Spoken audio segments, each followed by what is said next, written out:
Hey, so today we're going to talk about something that is what's happening? Yes, artificial lighting. The light just dimmed. That's when the lights go down, just a little bit. The dimming of the lights can happen naturally. At nighttime, for example, just before the night comes, the sun goes down, the light becomes dimmer, yes, naturally. Or you can do it yourself like this. You can see, slowly turn down the light, and of course, the light can come back on again. We can use the expression, the lights were dimmed before the birthday cake was brought in. Next one is, what's happening? Yes, the lights are going on and off at a rapid pace. This is flicker.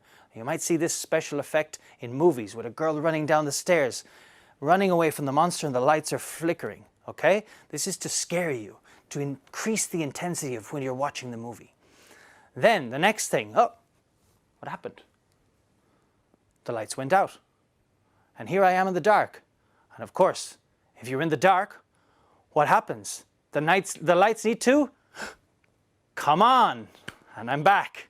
So, whether the light is dimmed, whether the light flickers, or when the light goes out, make sure you're not caught doing something you shouldn't, because, the lights will come on again. And that's it.